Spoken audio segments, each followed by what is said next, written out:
Ladies and gentlemen, please silence your phones and hush your babies. The show is about to start.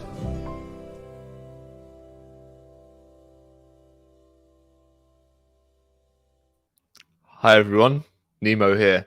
Welcome to a wonderful BRITVENGERS panel discussion. I will be your host and moderator and general wrangler and bringer back to the pointer.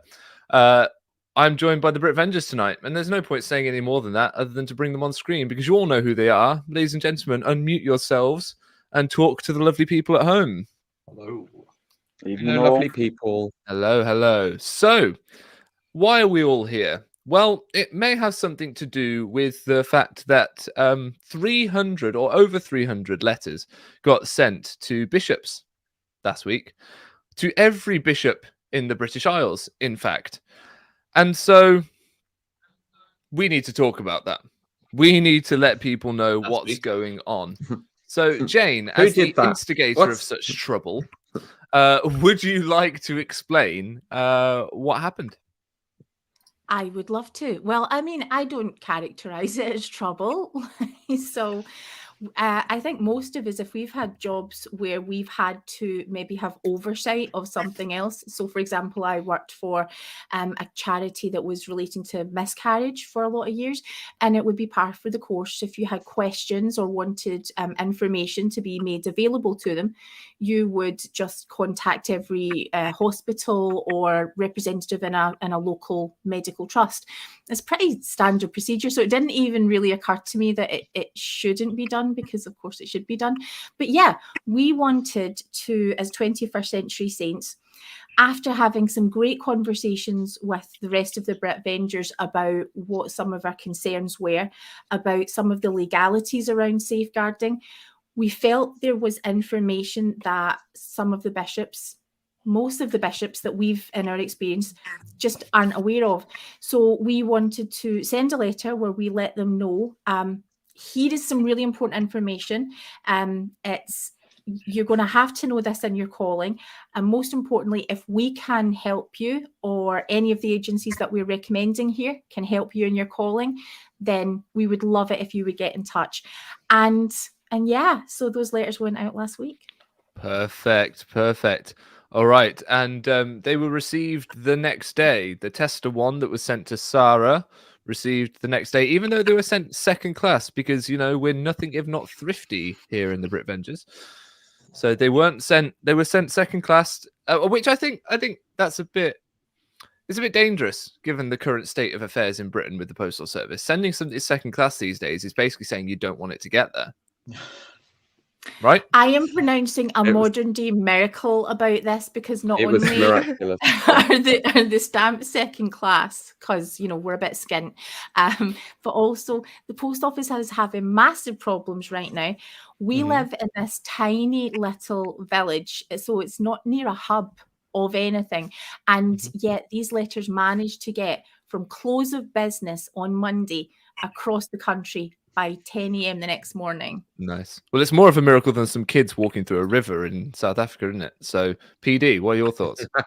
You've declared the miracle, but what I think is there's the Mormon myth, right? That whenever someone's on an aeroplane, they're like, oh, there's missionaries here. This plane isn't going to go down. We're okay. And I think from all of those like Royal Mail pilots who got these letters, they were like, oh my gosh, Jane's letters are here. This plane isn't going to go down. It's the same thing. The Lord was protecting them. The Lord did protect the plane. It was Godspeed with our letters. It really was. There you go. So modern miracle. It'd be a Liahona article one day. Perfect. So I think, to be honest, we need to read the letter to people. I think that's what we should do. So let me pull this up on screen here. There you are, ladies and gents. So this was sent to every bishop in the UK. Dear Bishop, we are writing to introduce ourselves as a resource which we hope you will find useful in your stewardship. We would like to highlight information relating to safeguarding and abuse in the Church of Jesus Christ of Latter-day Saints. We are deeply concerned that the bishops we have spoken with are unaware of their personal legal liability. In his evidence to the independent inquiry into child sex abuse on the 28th of October 2019, Church-appointed solicitor and representative Andrew Ford said in his testimony, the bishop has responsibility at a local level for oversight of child protection in the ward. The stake president has oversight of child protection in the stake. The Europe Area Presidency have responsibility for oversight of child protection at the national level. Responsibility and therefore liability for ensuring the Church's child safeguarding policies are followed and statutory obligations are met lies with you. Your position of liability, for example, could lead to a maximum prison sentence of 5 years should you knowingly allow someone on the barred register to work with children. The Church is aware that it can get DBS checks for members who work with children. The Church does not routinely undertake DBS checking, but is considering how it can more fully make use of these checks. That is also from Andrew Ford's testimony. By not routinely undertaking a DBS check, how do you, as a bishop, know whether you are illegally allowing someone on the barred list to work with vulnerable individuals? We are currently supporting several families and individuals who have experienced abuse in the Church, where that abuse would not have occurred if a DBS check had happened. Given your position of liability and the lack of institutionally mandated DBS checks which leave you at risk, we urge you to utilize the support and resources of the charity's overleaf in informing your congregation's safeguarding policy. If you have concerns about how these changes may conflict with church policy, your stake presidents have already been made aware that in cases where matters of doctrinal policy cannot be resolved locally, doctrinal unity can be ensured by an appeal to the Office of the First Presidency. The Secretary of this office is Elder Brooke P. Hales, and his email address is... It bears repeating. You have oversight, you have responsibility, you have the power to prevent abuse. We would love to hear feedback on the challenges and successes you face as you implement stringent safeguarding procedures. We are here to support you in any way we can. Yours with love, 21st Century Saints. Your thoughts? Brooke P. Hales' inbox is getting battered. Yes. From Well, from Nemo to 21st Century Saints, handing out his email address like it's confetti at a wedding. Just yeah. Poor guy. Poor guy. I guess it's really important to stress, just for people who don't know, most of us here in this BRITVENGERS group currently are members of the church. Most of us here actually attend church on a regular basis, are engaged with church. So this isn't designed to be an antagonistic letter. It's not some anti-Mormon stunt to get some kind of reaction. This is information that bishops really, really need to have. But yeah. Okay, and as we've discussed, there's no trouble with email addresses anymore because Brooke P. Everyone knows how to manufacture a church email address these days. So, I don't feel bad about that. Julian. Yes. So sorry, what was I thinking?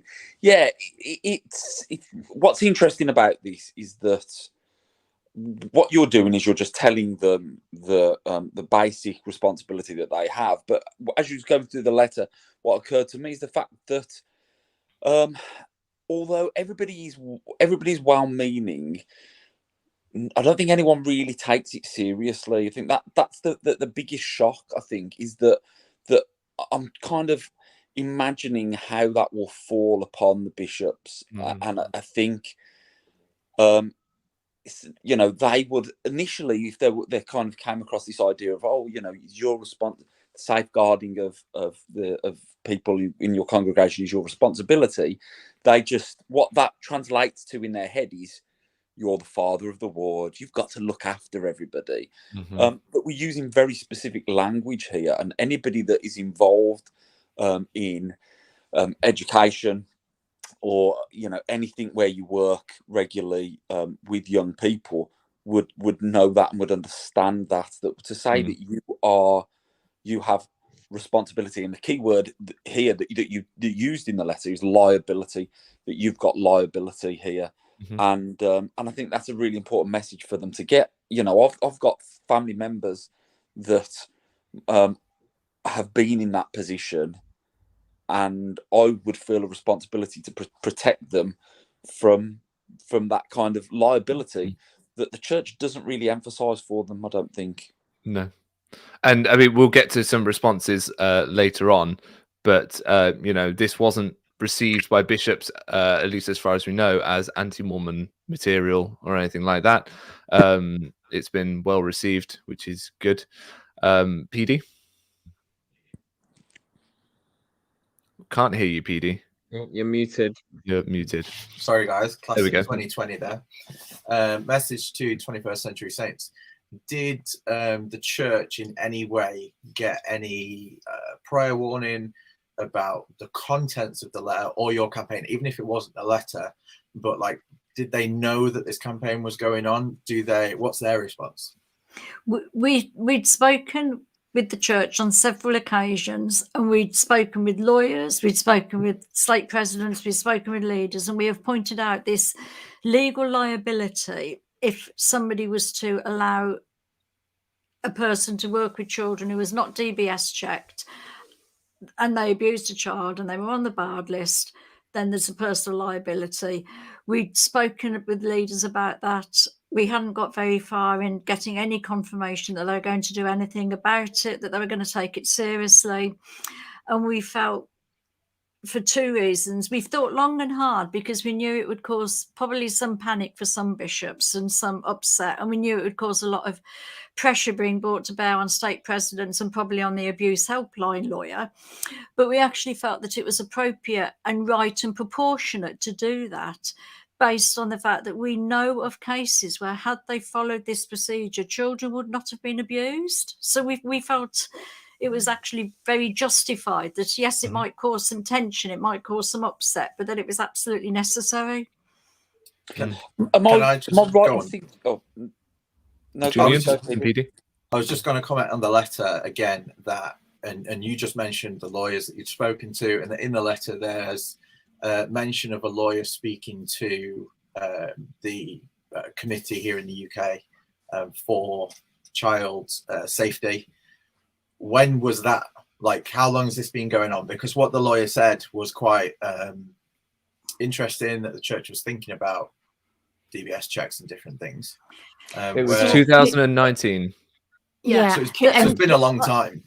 It has, and I just want to make super clear, I have a crush on this particular lawyer. So this is he is under the cloak of my adoration. Yeah, so it's been quite some time, and he made it really clear way back then that the church is potentially looking at ways of implementing DBS.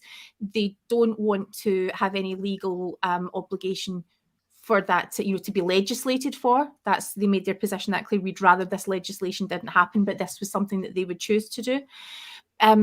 We've had conversations around this, Sarah and I. We sort of pointed out that during this time, we've had COVID. We've had, nobody has been in the church buildings for massive periods of time. Church work has kind of taken a dip. What the hell have you been doing? How is the conversation taking this long to happen? And I feel really, really strongly about this. I don't believe for 1 second that safeguarding isn't important to people in the church. It is clearly, from what we are seeing, people are really have been for a very long time, very worried about this. We're not just talking about children, we're talking about all vulnerable groups here. And so this has been going on for such a long time. Cases continue to keep being brought to our attention, globally, as well as here at a national level from 21st century saints. And nobody's actually taken any action. Now, this is important for them to know, because you can actually take action on this right now. There's nothing to stop you from doing that. Well, because the bishops are the ones that are responsible and liable. Yeah. So this isn't about waiting, for someone to tell you what to do.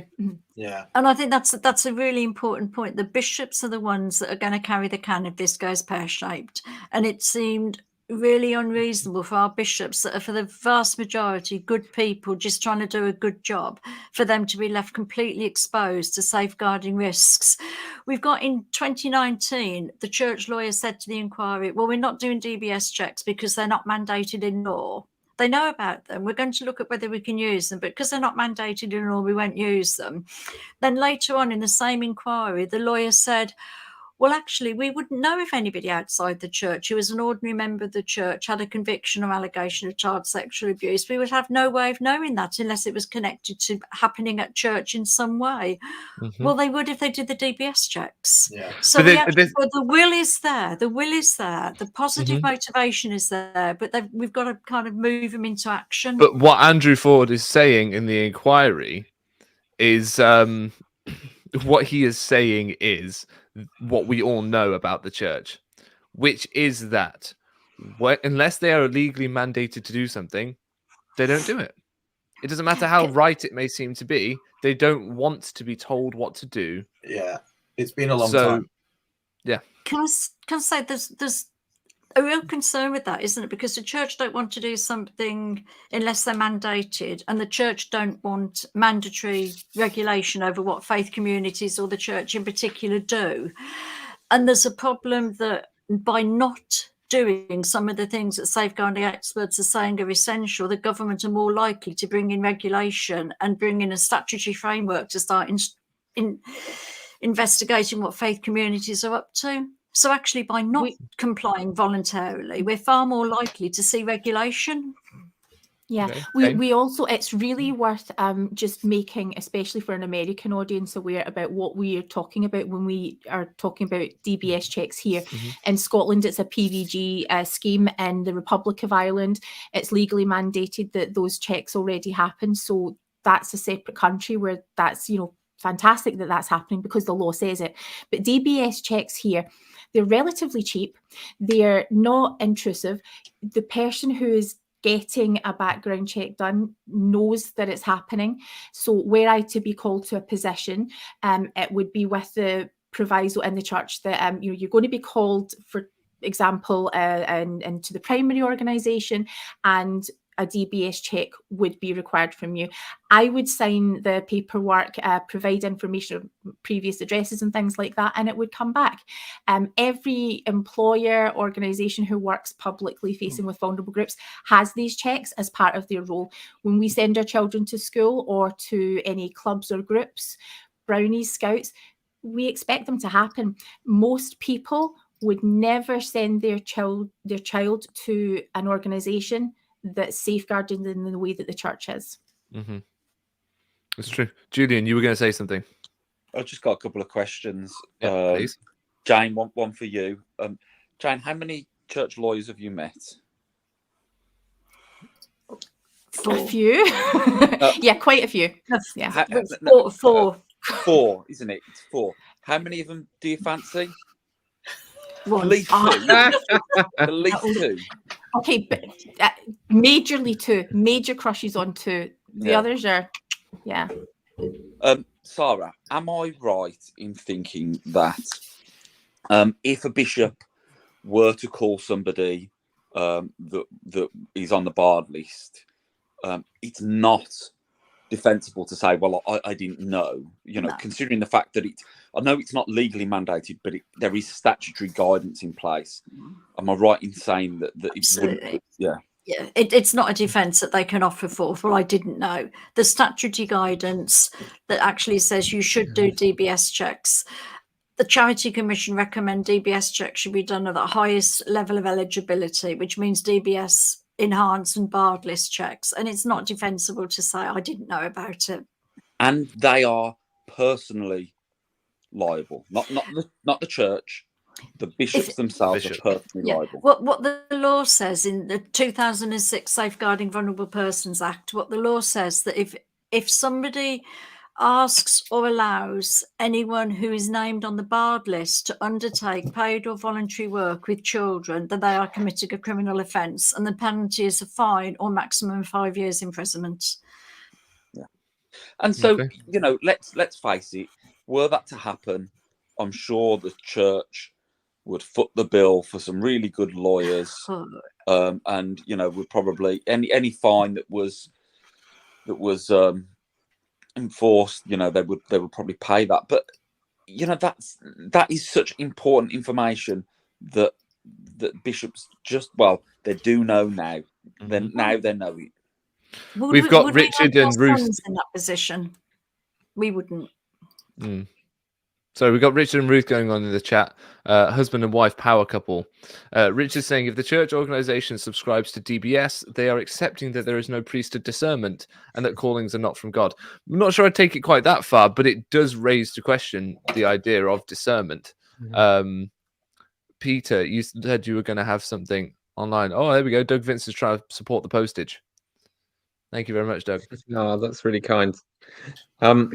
Yeah, so I think the the situation here is I've had some skin in this game for a bit, having sort of supported Sam Young's campaign and so on.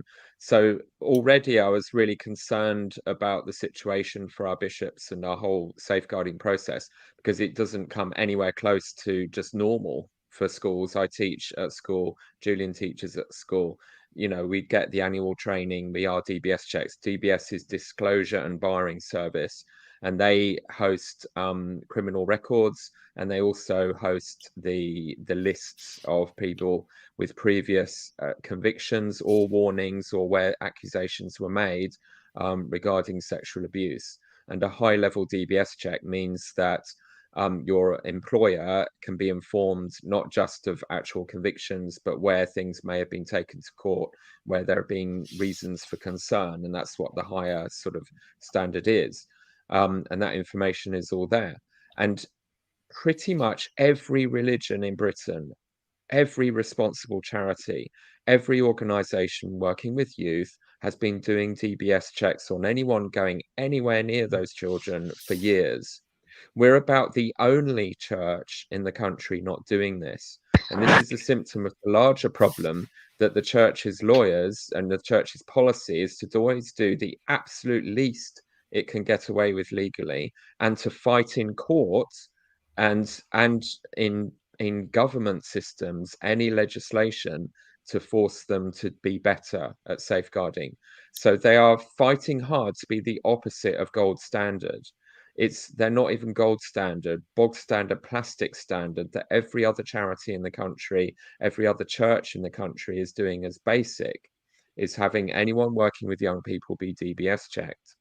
My stake, leadership, after years of worry from people with professional experience in this field lobbying for it, a few years ago actually implemented a policy for the stake, which now some other stakes, which our stake president is very happy to share and share as best practice, and some other stakes are showing interest in that now.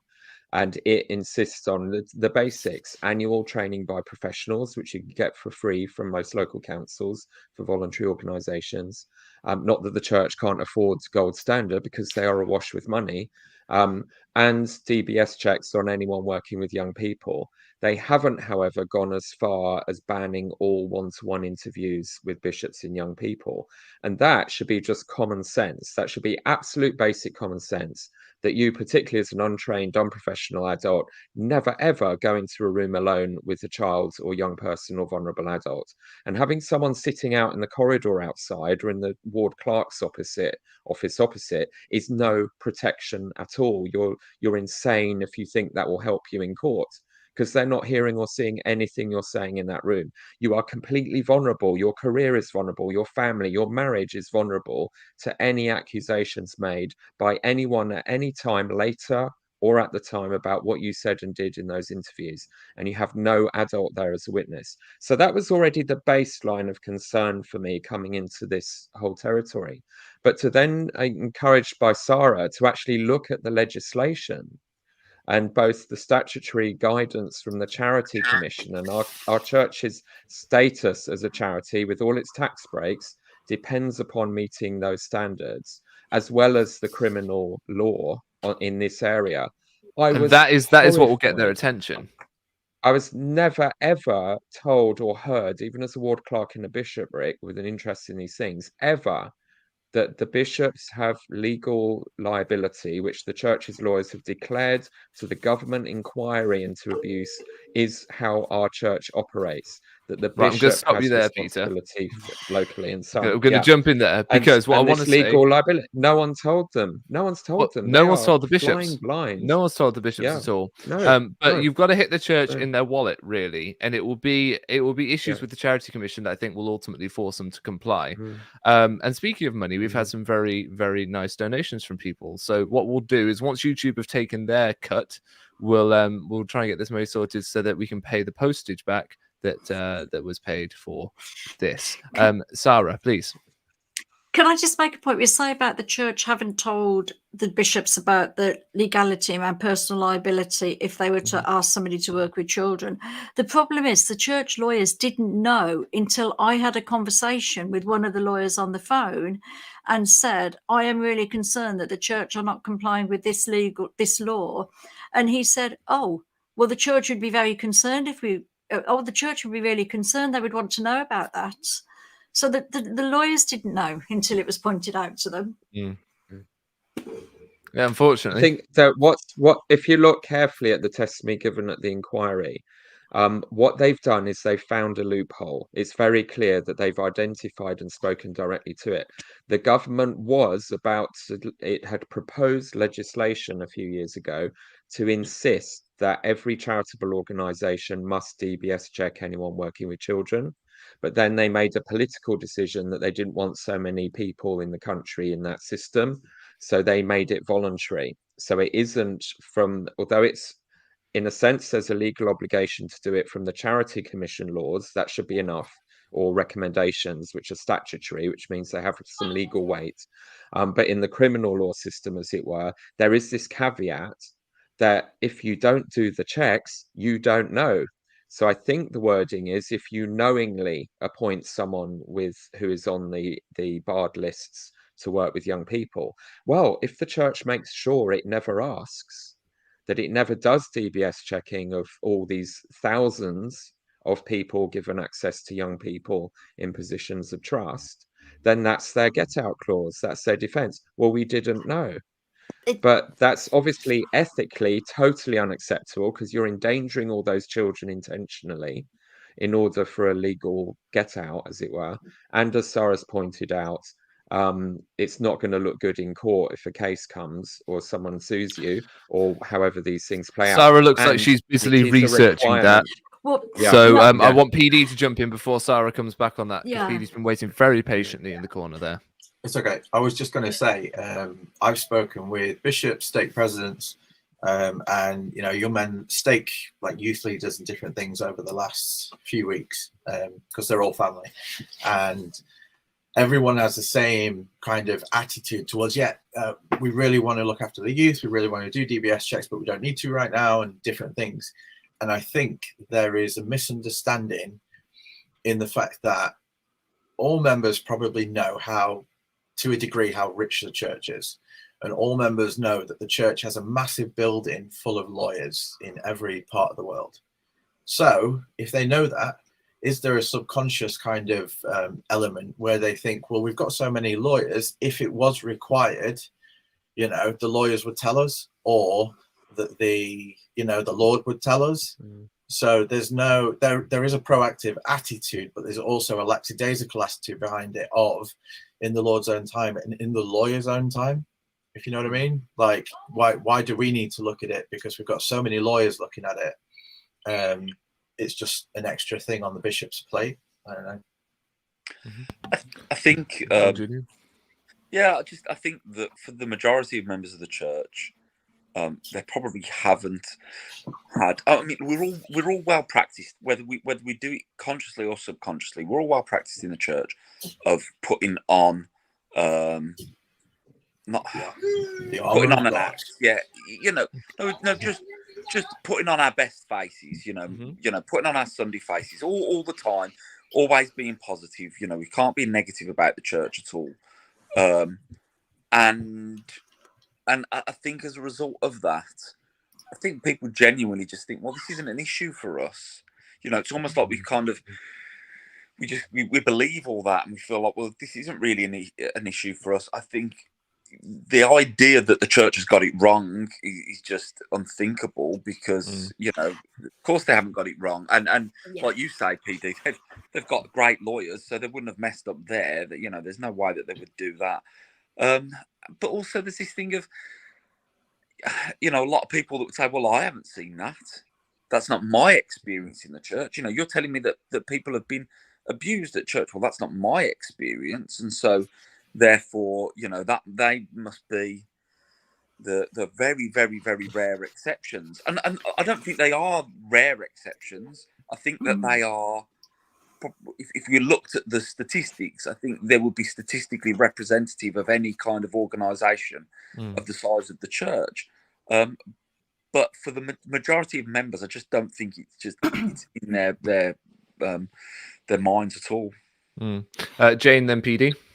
I think it's absolutely in their minds, because I feel like what happens is we're really naive. And what Sarah and I have been doing, because what we're doing isn't just about DBS, as Peter points out, there are way bigger questions than this. And what we're doing is we're trying to sort of encourage them to have these conversations. So just talking about the legalities around DBS, what are the theological underpinnings of it? What we've got a system of annotations. Is that working here? Where's that fall? No, we can poke holes in all of these things and show leaders where exactly the problems have been. Maybe it's because I don't want to believe, and so I totally put that as a caveat, but I really don't think it's as sinister as the church doesn't want to. I think the church values its religious freedom, and if any legislation that forces the church to do anything it's going to push back against. Now, I don't like it, but that's what one of the church's core values, seemingly. I think what we've got is a leadership who, because it's central to America, they don't understand what the worldwide landscape looks like. Here, what is just routinely expected. If a leader tells me that they've got something under control, that the church has got a gold standard program, I want to believe that. And you know, our wards function like families. We trust each other. The problem is, this is how abuse happens. And we're not just talking about children, you know, we're talking about in these closed door meetings that Peter's talking about. What happens when it's someone who's elderly, who has no money, and is feeling like they have no choice but to pay tithing when they can't afford to. So it's those kind of conversations about making sure that vulnerable people have their needs front and foremost. And that isn't always happening, because the church doesn't even see that there really are many victims to speak of in the first place. We know that's not the case. Most people are leaving before it even gets that far. So I feel like what needs to happen is conversations. We're sort of trying to bridge a gap to facilitate those conversations. Not only do we have information that we can provide that is helpful, but there are fantastic charities that are specifically set up to work with the church to do it confidentially. So we've set up a website where you can go and read the bishop's letter that we sent. You can also find out what to do if you are a bishop or leader, if someone reports abuse to you. Discernment, as you know, in the comments was mentioned earlier on, that is super, super important. That's part of the underpinnings of Mormonism. Do we just throw that out? Or do we point out that, you know, as we point out in other places in our theology, if you are doing a DBS check, it is not designed, or an annotation or whatever it is, they're not designed to come into conflict with your discernment. If you are exercising the gift of discernment, you're doing a DBS check. That's what's expected. So it's these kind of things. But if we're not talking about it and these conversations are all just coming from leaders, that's the problem. What I think the strength is of what we're able to show is that in the response to these letters, and in the work that we've been doing, people have been worried about this for years and years and years, and they are trying to raise it, but it's not going anywhere. Now, we already know that the church is going to be piloting a program in London, and it sounds fantastic. They're having conversations. They've implemented a committee to be able to talk about safeguarding. And I have to say, I am very, very impressed by the approaches that they are taking to this. And I don't say that lightly. However, there is still this barrier with, you need to get external organizations, you need to, and I don't just mean external lawyers, external charities who are expert in this field. You need to listen to victims who have experienced this in the church. And we can help with that. I just want to, PD, you want to go? I was just going to say, speaking with the State Young Men's president for a couple of hours not so long ago, I brought this up with them to see what they were doing. and they'd had state camp, and they considered DBS checks, but it wasn't required. So they put obviously all the leaders at one end of the field and the kids at the other end of the field to keep them apart.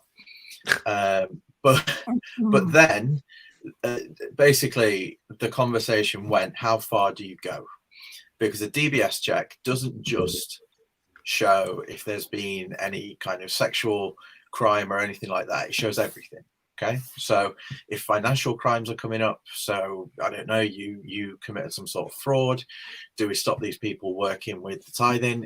If you know, whatever it might be, there's a myriad of things. Okay, and the other person's thing was, you know, that's a massive like undertaking. Does the bishop then have to have a list of who can have what calling and different things? Yes. At which point I thought the church loves nothing more than updating the handbook, and they could update it with a whole page of like, this crime means you can't do these callings and different things. And the thing being that it's not up to the local members to figure this out. We are calling for checks to be done, and even when people say, oh well, it's, you know, it's only means they've not been caught yet, but it will find some that have been caught and protect the children that they would have gone on to abuse. You know, it's a total lackadaisical attitude towards it. And the sooner that the brethren kind of get themselves in gear and sort that out. But I just think for a multi-billion-dollar corporation, they could figure it out. Yeah, it shouldn't be 6 podcasters having to sort that out. Julian, then Sarah, then Peter. I'm going to keep this in order. Just thinking about what you were saying there, PD, about other things that might come up, you know, stopping people that are guilty of fraud from getting involved with tithing and stuff like that. You know, and I actually know of situations where there have been people that have been guilty of child sexual abuse that, you know, kind of continued to have callings in the church, not necessarily ones that are with you know, working directly with children, but you know, still in wards where the children are you know, we don't safeguard the children enough, you know, if that makes sense. You know, we're not making sure that everybody is, you know, keeps their kids away from this person, because a lot of them won't even know. And the attitude is, well, okay, these people have repented and they need to be able to, you know, to repent and carry on with their lives and whatever. It just made me think about the word of wisdom, you know, which, you know, as a bit of advice seems great, as a commandment that he's required by everybody, and is a requirement for entrance into the temple, is just very silly. That's adapted for the weakest of the weak, right? So we're going to have a commandment put out there. That's what it says in there, adapted for the weakest of the weak. So just because somebody might go a little bit mental if they have too many cups of coffee, we're going to say no one is allowed to have coffee. No one can have it, you know. But we're going to allow people that have got, you know, that might be tempted to nick a bit of money from tithing, or much worse, abuse a child. We're going to allow them to kind of be faced with that temptation, you know, because we're going to allow them to repent. I hope that makes sense, what I'm trying to say there. I know it's a little bit different because they're commanded not to do it. But you know what I mean? It's like, there should be things in place to protect the weakest of the weak, I suppose. On the repentance thing, in my local ward, I can count like 5 paedophiles, okay, who have served prison sentences, or either just being convicted, still in prison, or passed away. But and there's more. We breed them. I don't know what it is. Okay, it's in the water. But some of them want to go back to church. At what point do you say to them, oh yeah, it's okay, coming out? First of all, they can't come back because there's restrictions on being around primary schools and different things. And for me, how many parents or primary teachers would let a primary child at the age of 9 or 10 take themselves to the toilet? A young man who might go to the toilet, and that person might be also in the toilet waiting around. You know, it's unsupervised access to children, even though members might not think it's unsupervised. You know, that's, for me, the thing, and then can't we just let Jesus deal with that? Can't we just say to them, you know, well, you've kind of persona non grata. If you just stay over there, you can do home church and different things, and Jesus can deal with Mormons. the state of that. They We'll love protect the to children. use Jesus and repentance to abdicate responsibility to actually do anything about stuff. Sarah and then Peter, please.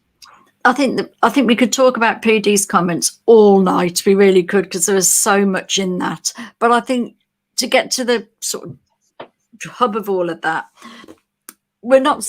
One of the things that leaders keep coming back at me at is over DBS checks. Is, but what if it comes back and says somebody had a conviction for theft? What if it comes back about a conviction for possession of drugs? What if it comes back with this?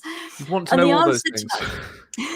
Well, the answer is they quite simply need to have a risk assessment and have risk assessment experts that understand what a particular conviction, the circumstances of the conviction, and when and how, and help people to understand whether that is relevant to the calling and the position in which they want that person to serve. Because in all honesty, if you've got somebody who went shoplifting spree when they were 16, do we really care if they're a young women's president 20 years later? No, we don't. But the problem is the church are not using people that have got an expertise in risk assessment to inform any of their decision making. Hence the problem. And I can think of many occasions when they've had sex offenders attending church when it has been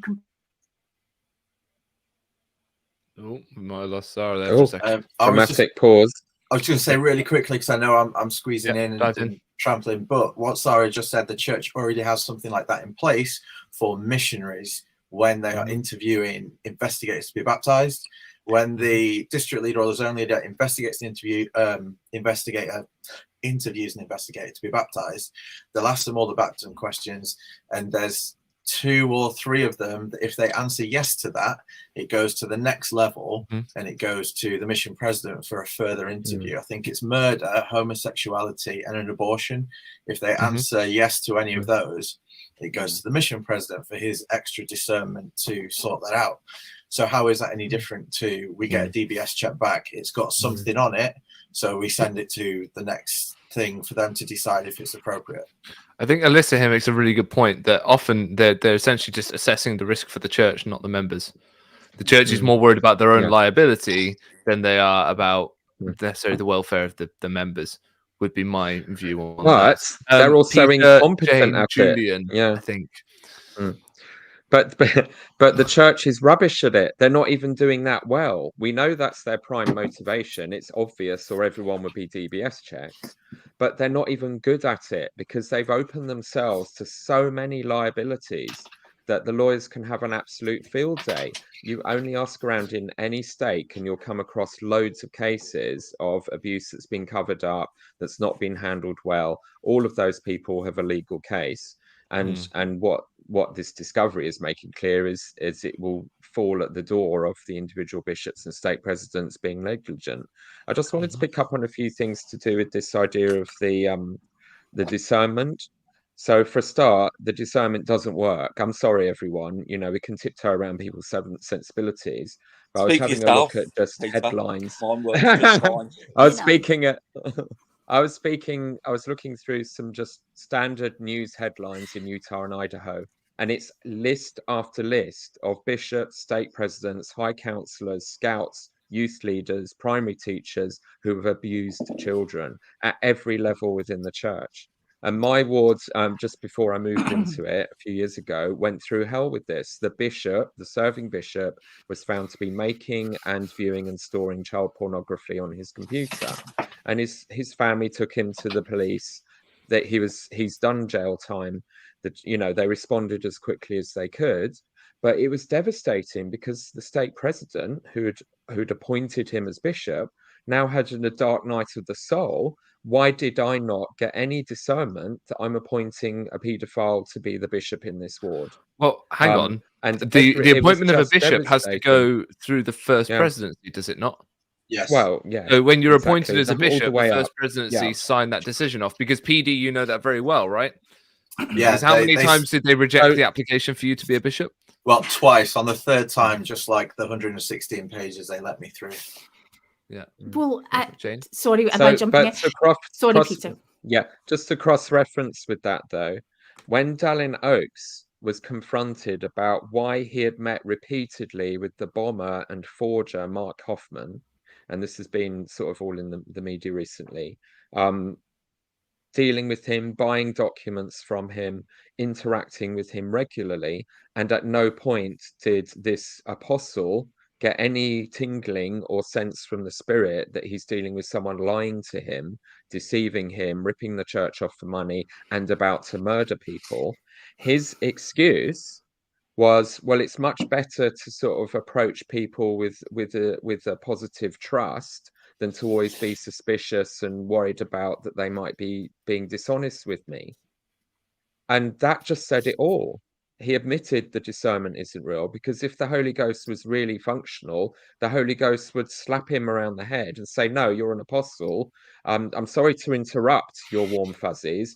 I'm telling you this person, I'm giving you a revelation that this person is dangerous.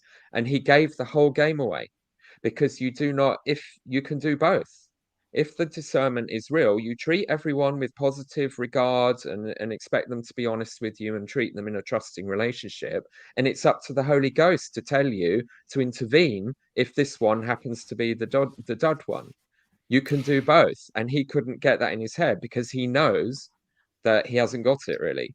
And that's the real. So it doesn't. We always say God helps those who help themselves. If God has given us the disclosure and barring system, and we're not using it, we don't deserve the Holy Ghost's protection. I was told on my Elliot mission, Woodland's if you're point over here. the speed limit, you've left the Holy Ghost behind. You know, you use the tools available to you. Yeah. Yeah. See, Elliot said this here. He said, I always believe God gave humans intelligent means to solve problems themselves, so we don't need discernment if we have something like a DBS check. Jane? I don't think it's... I feel like this is going to come across as bitchy, but I know that, Peter, you know me, that I don't mean it like this. Go on, start a fight. I don't think that... Right, okay. I don't think that's relevant to right this second. No, I do think it's relevant. Leaders need to have those conversations about discernment and what does it actually mean if I have called someone... Has the spirit just ratified my abuser? That's really important that you understand the consequences of that if you're in a leadership position. But I feel like, at the risk of making ourselves in the UK seem a little bit like the hobbits in the Shire, there can be a sense amongst the members, faithful members, that all of these big things happen over there. I don't care about Mark Hoffman. You know, that was way back. Mark Hoffman's actions didn't impact the community that I'm living in and will not impact them. What I need to think about is, you know, we're sort of talking about, if I actively choose to have faith in the power of discernment, then we have to go down that line if we're engaging with the church. You have faith in discernment, so how are you going to marry that up? What is the message that you're sending to victims? You know, what we end up having to do, and I have to say, not just the 21st century saints, but every single one of the BRITVENGERS here, you come into this space. We started off as a podcast who were talking about all sorts of things. This has ended up being pretty much our lives 24/7 for most of us. We get, as soon as you talk about abuse, people start coming forward and sharing their stories. And we end up having to firefight them. Yeah, it's happened to all of us, and we're not talking one-offs here. This is a lot of people we're talking about. Sarah and I, in the space of 1 week, we had invited people to come forward to share with us their stories. If you've been in the UK and you have been affected by any form of abuse, we sort of had hoped that we could, our hope is still that we can gather some data on it and just sort of look at how prevalent is it, what's happening out there, what was your ward like, what was reporting like. And in 1 week, we have identified as an immediate threat four different individuals. We, at the request of people who have asked us, we've had to contact the church to let them know, you have a problem in this ward and you have this problem right now and you need to get back to us. Now, how it's been handled has actually been good. It's mentioned in the comments there. You know, our friend of the show, Alyssa, commented earlier on. The church has, financially, making settlements isn't a problem. When someone comes forward as a victim of abuse, that seems to be, that's one of the big focuses, is do we need to sort of financially look at what we need to do? That's part of restitution. That's church settlements. That's important. Unfortunately, it's also silencing victims who can't speak about it. But the firefighting part of it means that we can actually, with this process that's in place, recognise how prevalent the abuse is, look exactly like PDC, and how do we make sure this never happens again? What happens when this person moves to Scotland and there's a ward up here, or he has relatives up there, and the DBS check, which has happened in England, hasn't been forwarded to the bishop where he visits his grandkids quite often. There are so many things that Sarah, with her expertise, has been able to advise bishops on about the legalities of people have had to be released from callings because they haven't been aware that this is someone who could end up being in a sex offenders register because you don't know the law. So the lawyers aren't able to firefight effectively. And what we would really like to do as part of safeguarding is that's the whole point of what safeguarding is. It's making sure that this does not happen, or making sure that it's as difficult for it to happen as possible. So it's both protecting, preventing, and responding to abuse. Okay. Before we get anyone else's responses to that, I think it's a good time to thank everyone in the chats for all their kind donations. And those of you who can't afford to donate, subscribing is free to all the lovely channels that you see here, and clicking the like button is also free of charge. So with that said, Sarah, you look like you want to jump in on something there. I was just thinking, I think it's really important to point out that the stories that people have been sharing with us have really made a tangible difference in us being able to say to church leaders, you have a dangerous situation in this particular ward with this particular person, and how are you going to handle it? And I think I just want to pay tribute to the courage of people that have spoken out and have shared information that has been sacred to us, because we hold their stories sacred. We've seen some amazing courage, and some of the amazing courage we've seen has actually helped protect children in a real situation, not just some theoretical thing. It's been real. Yeah, children have been protected. It's been real. Would you like to know what the response has been? I would. It's I would great. love It's to been hear the lovely. response from bishops to this letter. So here I am throwing clickbait at you all, going, yeah, we sent a letter to every Mormon bishop in the UK, and they loved it. That should be the subtitle at the end. They loved it. Who's got that to read? Did no one prepare it? Oh, well, okay. Look at the blank faces. We can Right, faces. paraphrase. What's I mean, been the response? look, for example, one bishop has said to me, Don't read it. It's confidential. Just paraphrase. That's fine. I'm paraphrasing. You don't One need to read bishop has anything. Yeah. one bishop has said that there's been a discussion between all the bishops in the stake. They were all really concerned. They wanted to understand what the church were going to do about this. They've approached the stake president, and they've been told by the stake president that something is going to be done very quickly and very soon. Now, what that means, what with the exact words were, the lawyers are going to take action very quickly. Now, we don't know exactly what that looks like, but we know that a group of bishops within the stake got together to discuss this because they were worried and they were concerned about it. We've had messages from other people saying that they've been trying to talk to their stake about this for a very long time, and they've not been getting anywhere, making much progress, and they found our resources incredibly helpful. Jane, can you think of some of the other responses? Well, I guess that if we're going to go the gossipy route, we'll do that. Yeah, we're going to gossip. gossip. We're doing gossip. Yeah. So the The letter started to arrive the next day, within the space of, what was it, sort of within 12 hours. The letters had got to their addresses. Some of them are still arriving as we speak. 48 hours later, the letters have been brought to the attention of the legal counsel for Europe. Can I say Because that's obviously 48 hours from posting? They were posted on Monday afternoon, and by Wednesday afternoon, the European legal team were on to us. So Yeah. it was that quickly. So Yeah, just ask a question. Just so can you tell us a little bit more about this?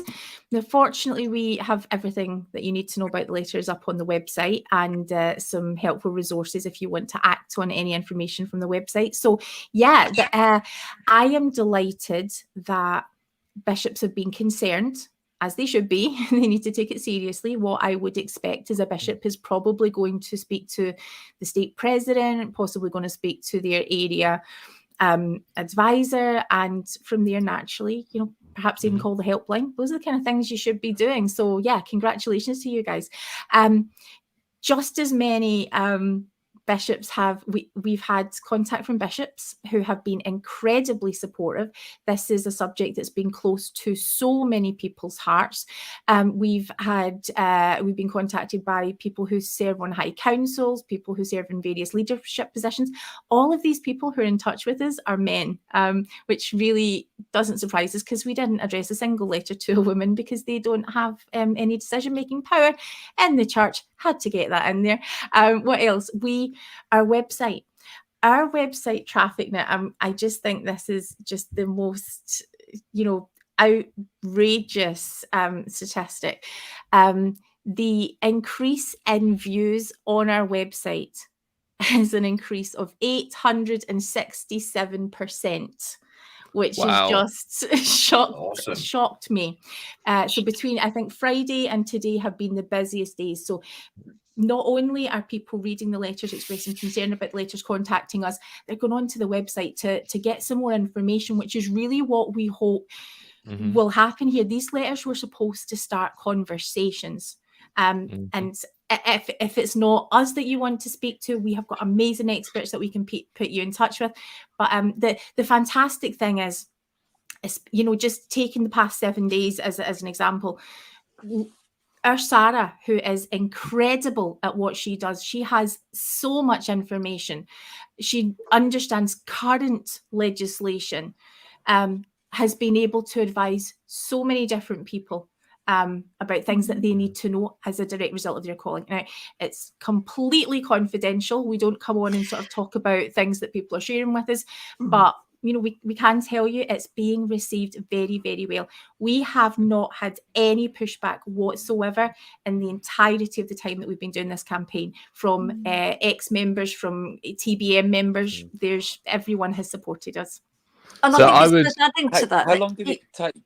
How long did it take, James, for church leaders to contact you to say thank you for the hard work that you've been doing and for bringing it to That's their it. attention? They're going to do that soon. They're going to announce at Oh. a general conference. They're going to say, we want to thank 21st century saints for bringing to the attention of the British general Right. authorities. This is a worry. Happen.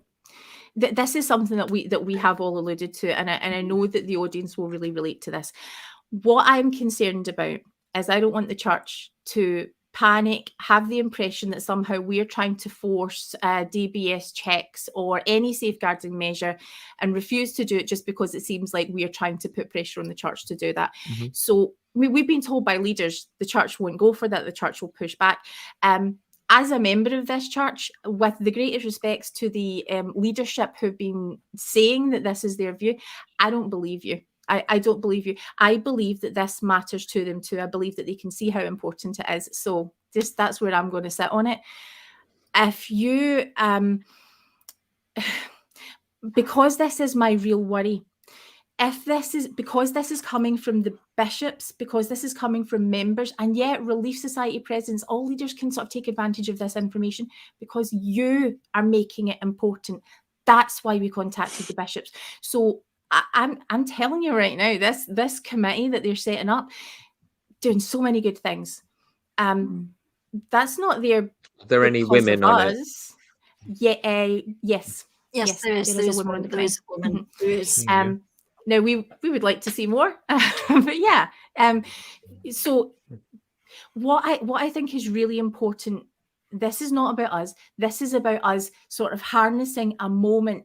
This has been important to so many people for so long that we're finally reaching max load, and we are able to facilitate these conversations. It's given people the confidence to sort of bring it up and you know, it's providing people with information that they did not have before has allowed them to feel confident that they can actually, you can make this decision right now. One smart bishop, he got himself DBS checked, you know, rounds of applause to you. These are the kind of things that we like to, how are you getting creative to make sure it happens and feeding it all back to your leaders? It is not a sign of a lack of faith if you think this is important. One woman contacted me to say that her husband was called to serve on a bishopric fairly recently, I think this year, was called to serve on a bishopric, and she understands the importance of safeguarding from her professional role. And she said, I really believe you should be DBS checked. We will get a DBS check done on you ourselves. And she helped working through the process. All right. Yeah, I'm glad that was really well received. Because I wanted to point back to a little part of the letter, which I took great joy in adding that little part to the letter, which is the email address of Brooke P. Hales, because we all know that I am Brooke P. Hales' favourite person. If you're watching this, Brooke, much love. I wrote before that, your stake presidents have already been made aware. This is a bit of a call to action for my viewers. Every stake president in the UK was emailed by myself, telling them of the new procedure regarding opposing votes, and that if things couldn't be settled locally, they could go to Brooke P. Hales and get it sorted. Yeah, let them know about that. And that was all under the guise of, we need doctrinal unity. That was what Dallin H. Oakes was saying. That's what got Brooke P. Hales to respond. Doctrinal unity needs to be ensured. So this, again, if you want to make a difference, if you want to do something different in your ward, know that doctrinal unity can be ensured. You just got to give Brooke P. Hales an email and he'll sort it out for you. None of the state presidents got back to me, funnily enough, so I'm glad you ladies got responses from bishops. Maybe what I need to do, maybe my call to action is, members of the lovely audience, your local bishop, get me his email address. I'll email them all. Maybe they'll respond to me. Don't do that. But, you know, we'll see where this takes us. But I'm really glad that you guys got some good responses. Yeah. And this, I mean, we're tiptoeing around it, but what you're saying effectively is what we all know. So let's just say it. People have been raising deep, profound distress concerns about this issue for years, and the patriarchy that runs this church has done diddly squat whatsoever about it. And they've been frankly negligent. I'm going to say that on my behalf. And it takes public shame. Sadly, it takes something like this. But the power is not like attack. It's not hatred. It's simply information. This is the power of information. The only hope for this church to survive and sort out its many areas of difficulty, including safeguarding, is to inform people, just give them the knowledge, and that then empowers them to take action. And it shouldn't have to be us doing this. You know, everyone needs to take some responsibility for this, because these bishops and stake presidents for years have been dealing with abuse cases, sometimes well, sometimes naively, and they wish they'd done better in retrospect, of course, but that's not their fault. They weren't trained, and sometimes really badly, and sometimes they've been the abusers. You know, this cannot go on anymore, and it's just wonderful that this sort of that the action that you guys have taken, and Sarah bringing that professionalism and knowledge, has made that huge difference. But I just want to quickly say something about the naivety, because it's something that has to be prepared for, and you've got to power through it. A few years ago, when Sam Young first got going with the campaign for better child safeguarding in the church had an official statement about its approach and policy to abuse. And it looked like it was written by a naive 14-year-old on work experience. It claims that the church has gold standard systems, and it went on at length about how a typical Mormon ward is a very close-knit community that all live close together. So they're only thinking in terms of the center of Utah. That is not the case anywhere else in the world. And that because these people are all friends and related to each other and know each other well, that makes it safe. And it's that is the red flashing light of stupidity, because the vast majority of child abuse is performed by people you know and trust, by extended family members, by close family friends. Those are the most dangerous people. the most likely to abuse your child, not the least. And still we keep hearing this, and that is the collective consciousness. So if I was going to say one thing to anyone having these conversations or dealing with leaders or being a leader, please don't be that naive. You need to understand that one starting point. The fact that you know these people well and people trust them gives them the opportunity to abuse and get away with it. And that when they are found, your relationship of trust with them all means you're more likely to take the abuser's side than the victim. And that is literally what has happened over and over again for decades. And even though you're about to hopefully make significant reforms, you just move your lips, PD, I'll keep talking. Even though you're going to make these reforms, it's still terrifying because there's years of backlog, there's years of previous situations where you haven't done the right things and you are legally vulnerable because of that. And that is the church's responsibility. So don't hesitate to embrace significant improvement. And finally, My God. as Sarah keeps saying, you can get all of this now sorted for free. The church doesn't need to create a safeguarding policy. It doesn't need to invent anything. It doesn't need to work out anything. And I wouldn't trust these people to do it because their track record so far is terrible. The country, the NSPCC, these charities, as the ladies have said, they can just give you the policy now. They've already worked out watertight, legally responsible policies for any church to take on board.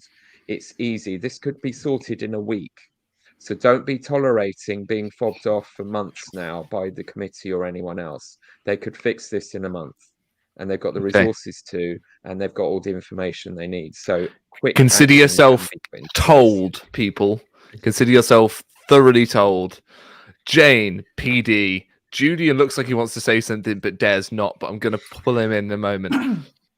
Go on. Okay, so I'm going to do this super quickly. Really respectfully. No, we don't do cut and paste safeguarding policies ever. That's one of the problems we're having right now with the committee. That it's great that there's a stake where it's sort of been implemented. Cut and paste things from local authorities, even if it's for any other church. No, this needs to be for your ward, your stake, the things that are happening that are relevant to your organisation. Abuse plays out in the Mormon church in a uniquely Mormon way. No one else can. So they need to advise. You have to call them in. But yeah, there's conversations that you have. This is all about the conversations.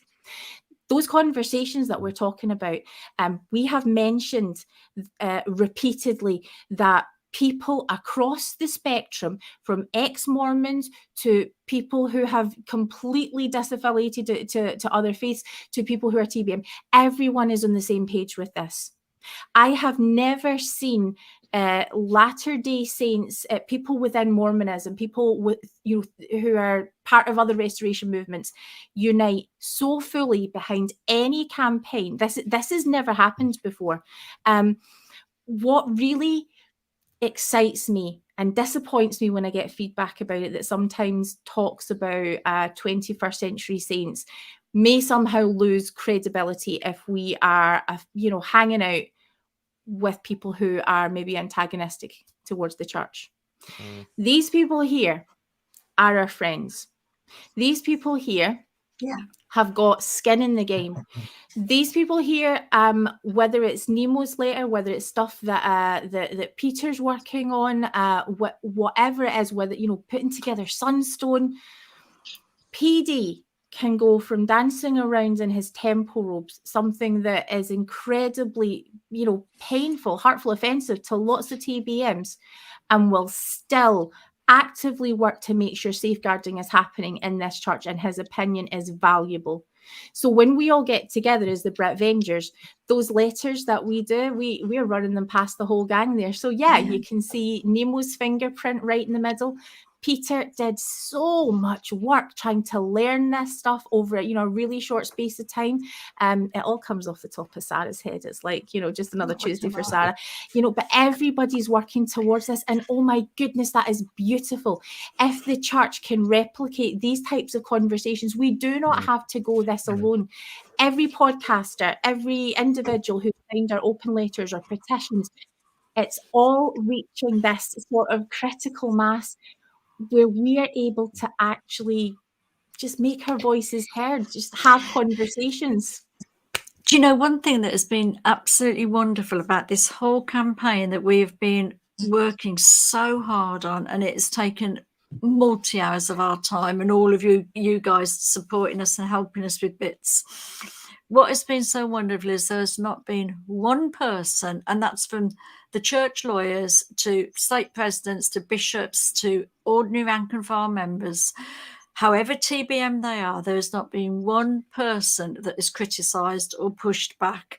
All we have ever heard is, we are so grateful you are doing this because we have been worried for years. And it's just amazing to not have, to be doing this and to be having lovely letters from lawyers that are really friendly. You know, they're actually kind of speaking to us with respect and with kindness. Thirst emails. I'm going to call it their thirst emails. They are not helping my hormones. I fancy those lawyers. They are good letters. Look, Elder Hottie McTotty has a lot to answer for, Jane, but never mind. But they are doing their job. They are working. They're working with us. They might not kind of want to be seen to be hugely, but you know, they're not pushing back. This may and undermine says that, a lot. but you know, it's all good. I don't Julian, think it will. Julian, push back. I can't take any more. They're not doing their job. You're doing their job. You're doing their job. Yeah. It's look. I get it, Jane. You know, you want to play nicely. It's their ball. You don't want to get kicked out, you know, off the pitch. And I get that, and I think that's right. But you're doing their job. Now, I really need to emphasise that I think that the majority of the members of the church are wonderful people, you know, and really care about this kind of thing. And I'm not at all surprised that you've had loads of people that have contacted you and said, well, yeah, this is bothering me as well. But all of this is unnecessary. It should be completely unnecessary. We know from that statement by Andrew Ford that this has been on their radar for, you know, at least years, 4 years. It's been on their radar. But it takes this to we all know that it takes this to get anything done. It was exactly the same with the Sam Young thing. I hope you don't mind me saying this, but I think I'm right. I think Laura would tell me off for these, but I think I'm right in saying that the letter was my idea. I didn't have much input with it. Let me ratify that. Julian literally said someone should write a letter. Julian said, Sarah, the letter you wrote to your bishop and state president this morning, will you send it to every bishop in the UK? And I'm like, how? But the reason being that is what it takes. That they're not, you know, of course, when you talk to these lawyers, they're going to go, thank you for bringing this to our attention. We really appreciate it. Of course they are. They're frigging lawyers. They're going to say that. But what they really mean is, you're not supposed to tell us these things. You don't have the priesthood. You know, maybe I'm not being generous enough, but I just think you're doing their job. You know, this hasn't been done. The decision to not do DBS checks is not because they weren't aware. It hasn't been done from naivety. You know, some of the regular members of the church, I'll give them naivety. That's fine. They might not be aware of safeguarding policies and stuff like that. But the leaders of the church know, and they did it because they didn't want to. Well, for whatever reason that is, whether it's money, whether it's because of the idea of discernment or whatever, I don't know. But they haven't done it because they didn't want to do it. And now they're going to do it. They will do it. It's inevitable. They've got to agree with you because their position is indefensible. That's why they have to agree with you, because they've got no defence. So it will happen. You won't get any credit for it. Not that that's why you're doing it, but at no point are they going to go, thank you, we really appreciate you bringing this to our attention. You know, this is all because of your hard work. We knew that when we started, I mean, that we'd never get any credit. Out of all the things Richard's put in the chat, and like Sam Young, you'll be X'd before they act on your hard work. If out of all the things I've done sitting for 6 hours and using the LDS Maps tool and getting the address of every LDS meeting house in the UK and putting them all in a spreadsheet so that we could send this letter out to everyone. If that's the thing that gets me excommunicated, I'm going to be a little bit annoyed. If I'm honest, because it's not insidious. It's simple. It's easy. It was the idea Julian had, and all it took was a little bit of hard work, and we were able to put it out there. I hear Sarah.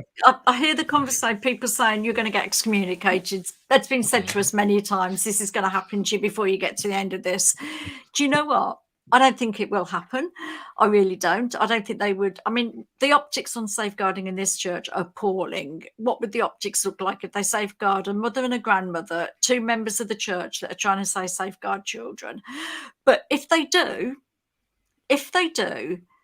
then I shall have it engraved on my tombstone as a badge of honour that we were dissed from the church because we wanted to protect children. Mm-hmm. Yeah, I mean, Peter got excommunicated for calling them liars and Satanists, so you know he can put that on his tombstone. PD. I was just going to say a couple of things leading on from that. I am a pessimist. Most of us sat down with a church, a 70, okay, and he did nothing but blow smoke. And it's what Julian's saying, that it's a very priesthood leader kind of way to nod, when internally you're doing the double speak thing and shaking, because you know you'll take everything you can from those people for ideas, because it's ideas that bump you up the ladder. And, you know, they're taking your hard work. PD, sorry, just jumping on that. You're absolutely right. And if there's any doubt, there's a clear indication of how much they appreciate you. Why aren't you on this committee? Yeah, they're telling you about it. They're asking you questions. They haven't put you on the committee, have they? Sorry. There you are. We have the negativity we're known for. I am going to own up to. We have offered. We offered to serve on a committee. I've offered to advise, consult. Jane has offered to advise, consult. We have put the offer out there that we will attend any of their committee meetings and we would serve on the committee. Yeah. And can I just push back a bit? But yeah, well, yes, but they do have the committee and they are talking about these things, which is major progress. So they've been talking about these things for a very long time. They need to start actually doing. Oh yes, yeah, you're a bunch of grumpy and what I know, but let's encourage them to do it. It's positive. They're in the right view place count now, has been sat at 170 the entire time, and the moment we started getting negative, straight up to 200. So what does that tell you about what the algorithm wants? I want to know what PD was going to say. PD. Well, first of all, I'm going to say it takes a long time to get a message back from Kolob. It's a long way away. I bought this back from the gift shop there when I visited. So yeah, and this one from God, it's even magic. It changes colours. But second of all, before the Desnats like knock my door down, when Jane mentioned dancing in my temple robes, they weren't actually temple robes. It was all baker's paraphernalia that I bought from Amazon. So if you see that, they're not actual temple robes. And thirdly, I just wanted to say that, oh my gosh, it's been so long. Had a really good point that the church, you know, I can't remember, so I'm just going to go with is wrong. It'll come back, PT. It will come back. Right, Peter, we're on final thoughts. So go. Yes. Right. Someone said in the comments, has anyone made their local MPs aware of this and the government? So we're talking about the pressure. So we forgot to get to that, didn't we? Because I think this is really important. This isn't just happening as an internal thing. There are legislators out there who will be extremely alarmed that the Church of Jesus Christ of Latter-day Saints in their community is one of the last, probably the last church in the whole country to actually do anything close to a basically competent child safeguarding policy. And they have responsibility for this and interest and concern. You know, we are part of a larger community. So what has been the response where local MPs have been made aware of the fact that we're not DBSing people, we give access to children in our voluntary organisation, in our church, in our community, and that it's basically a playground for paedophiles if they want to come and play. What's been the response from the government? I wrote to my MP on the 6th. I'm just going to check here for the dates. On the 6th of September, I wrote to my local member of parliament explained all the concerns that we had about safeguarding, what the church was not doing, what they should be doing, and gave some examples of where there had been significant problems as a result of their failure to safeguard. My MP wrote back to me and she said she was really concerned about that information and could we meet to discuss it. We met on the 14th of October and had a lengthy discussion and agreed between us that both myself and her would approach the chair of the Independent Safeguarding Board for Children for the county in which I live, and that we would both raise those concerns and ask them to have a look at the situation and to be aware of the problems with the church, which we both did. Then on the 12th of December, my MP wrote to the church and actually said to the church, he sent a very lovely letter and said, would the church please, and ended the letter with saying, so I can reassure the constituent, she didn't name me in the letter, but the church knew it was me, so that it is of the utmost importance to your church. So please, can you clarify what safeguarding procedures you currently have in place? So she wrote a very nice letter to the church asking them that information. It went down like a lead balloon, I have to say, and it ended up with the church lawyers. And I ended up. Can we just clarify that, Sarah? The bishop who received it was very, very worried, very upset. It wasn't fun for him. Yeah, no, it wasn't fun, and I felt sorry for the bishop. And I went to church on the Sunday morning and thought, let's pour oil on troubled waters here, because I did feel sorry for him. He sent the letter to the stake president, who sent the letter to the church lawyers. The church lawyers finally replied back to the MP on the 27th of January, and my MP sent me the response. The church lawyer simply said to the an elected member of parliament's request for what are your church's safeguarding responsibilities doing? What are you doing?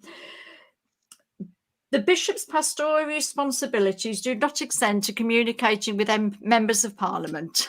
That was it. Or that was it. Mm-hmm. So I was acutely embarrassed by the church's response to an MP. Oh, I'll come to the Home Office in a moment because they got involved. So I actually emailed my MP back and said, I am sorry the church have not been more forthcoming and helpful in respect to your request for information on their safeguarding policies and procedures. To be frank, it is rather embarrassing that the church have dismissed the members of parliament's request for information in this manner and have ignored her. It would appear that the church lack any degree of confidence in its own safeguarding and are reluctant to expose this. Now, in between those two, my MP also wrote to the Can I just interrupt a moment, Sarah? We Minister for Safeguarding. Sorry, Sarah. We have scriptures about honouring and sustaining the law and respecting governments. We do. We've got literally scriptures about that, and that is that behaviour was not congruent with the philosophy of those scriptures. Absolutely not. Well, I think it was very poor as a missionary tool for the church, apart from anything else. But my MP also wrote to the Sarah Dines, who's in the Home Office Minister for Safeguarding, and shared with her concerns about safeguarding within the faith community, and said that there was a real problem with the lack of regulation. And clearly, this was a really good example of why regulatory frameworks were required around faith communities and safeguarding. The Home Office and Minister replied to me and the MP at the beginning of January to say that she was aware of concerns around safeguarding and sort of gave me a whole lot of information about what they were doing about it. All right. There you go. So that's where we're at. But all right. Yeah. So but yes, we should probably have started with that, because really it was that communication with a bishop who couldn't even answer a question when asked, what is it you do about safeguarding, by someone you're supposed to answer. I mean, it's just it's rude not to, but because he was so worried about having that communication. Now, it is all in the handbook. There's information that you could send. It concerns me that he didn't feel empowered to be able to answer that question, and that had to go to a legal team, who then told him, or told the MP that no, he's not really supposed to answer questions like that from you. That was one of the reasons why we felt that writing a letter was really important, because if bishops knew that the same people who are telling them not to respond to questions about safeguarding, actually you have this legal obligation. So are you doing it or are you not?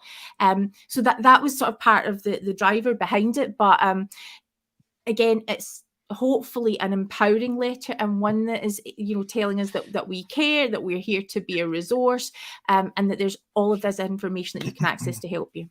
Okay, PD. I remembered what I was going to say. Yeah. All right. No, the underlying all of this, right, at the roots of the church is abuse of women and children by church leaders. Whether it's from Joseph marrying young 14-year-old girls, the church would peddles every day, Joseph, an innocent young 14-year-old girl, but then in the church essays, this 14-year-old girl becomes a young woman, almost 15. The difference between him being 14 and being innocent and young, and her being 14 and being a woman, and it's okay to marry her. Anyway, so until we stop kind of accepting that kind of, behavior from someone who claims to have communed with God on the regular, not just once, so God could have corrected him. Presentism and all that doesn't really count for prophets, because it's God's kind of opinion that we're going with through his prophets, apparently. So until we stop glorifying and accepting the behavior of early church leaders, we are teaching our young men that are growing up to idolize those leaders, to accept that polygamy was a thing and it's okay. That, these things that happened, well, it was in the past, but how much of that it was in the past, this happened, that happened, does it take to change someone's psyche, to make it acceptable? And then if they have that other kind of side to it, the other kind of desires that go into this horrible place, then they've got an acceptance, that Joseph did this, I might go a step further, but Joseph did this, or Brigham did this. So until we stop maybe, singing praise to the man and going on about these things, I love that hymn, by the way, but going on about these things in Sunday school and priesthood and talking about it normally and just saying, yeah, it was wrong, they shouldn't have done it, and it's not right. It wasn't right then, and it wasn't right now. But all we hear from apologists and from the church is presentism. Back then it was okay. You can't judge these men by modern standards, but you kind of can, because God could have told them not to do that or to stop doing that. Anyway, burn them down. Well, the opposite, wasn't it? He sent an angel with a sword to tell them to make sure he did it. Make sure he exactly. Does it. Yeah. Your final thoughts, Julian? Yeah, well done, Jane and Sarah. You are doing the work that they should be doing. What has the area presidency said about it? Well, we have been told that when it comes to safeguarding, if you want to know what they have to say about it, they will speak for themselves. So I would suggest email and ask them. No, but what I'm saying I don't know. Jane, my point is they don't say anything. You don't know. Right. You haven't been contacted by them. You haven't been contacted. They send the lawyers to communicate with us. Send the lawyers. The area presidency send the lawyers to communicate. Yeah. We can communicate with the lawyers. We're on first name terms with them. No, I don't. I'm not sure that's true, Sarah. I'm not sure that the area presidency do send the lawyers. I think it probably comes from higher up than that. You've got no apostles have spoken to you about these. They'll get in touch with Nemo when Nemo calls them a liar. Then he'll get an email from Dallin. But you haven't heard anything, and I think that's very telling. That's telling, and that's the thing that's really, I think, is a shame here. That they know about the problem. They don't actually, you know what? I'd like to finish up with that point, actually, if I may, because that takes me back to when I emailed the area presidency, as it was at the time, and said to them, "You're sat next to the three men who can answer to the question of their honesty. Could you talk to them?" And then I get an email from Alan Phillips, at Area 70, who's now on the area presidency, saying to me, yes, I've been asked by Elder Kapishka, Elder DeFeo, I've been asked by these men to speak with you. So, I got a direct response from them when it came to me pushing back against church leaders. When it comes to something as serious as abuse, zip. Yeah. And that is telling. And this is the thing, you've talked a few times about how everyone cares about this. This is a big thing that everybody cares about. Well, how much do they care about it? Do they care enough to send 300 letters? Because you did. You two have done this work. And it doesn't matter how many people say, oh, yeah, thanks for bringing this up. It's been a big problem for me as well. I'm really, really worried about it. But you haven't worried enough to push on the doors of leadership. And that's the problem, isn't it? Everybody's so sure that they're going to make the right decisions. They're going to do the right thing. Or I'm not even sure that they are. I don't think that they necessarily think that these people are going to make the right decisions, but they just can absolve responsibility to them. I'm not going to steady the ark. That's up to them. So I'm not going to say anything. If they haven't directed me, then I'm not going to do anything about it. And it's not good enough. And we all know it's not good enough, but you've done something about it. Jane, final point, because the time is far spent. Yeah. As the final point, Julian is not normally as grumpy a get as this. Oh my goodness. Oh my god. Anyway, so I really reckon that what is behind this moment is because Peter, right, has been banging on about this way before he was excommunicated, way before that was even on the radar. Sarah, how long have you been banging on this? Like 20, or 30, your whole church membership. People have been banging on about this and getting closed down. So how come Sarah suddenly is, front and center in this campaign? Because we've reached a critical mass, because we all got together, because we are talking to each other right across this whole spectrum, and it needed us all, not just the members, not just the ex-members, but everybody working together. And that's the bloody beauty of this moment that I get really excited about. So, you're right. I mean, the things that you guys are pointing out, these are the things that we need leaders to be looking at. Do you know the optics and the facts look like you are deliberately trying to avoid this? Please don't mistake me. Sarah and I are having, meetings. We're presenting conferences. We let them know exactly where they're missing. We are very, very direct about it. We make it clear that we love you, we support you.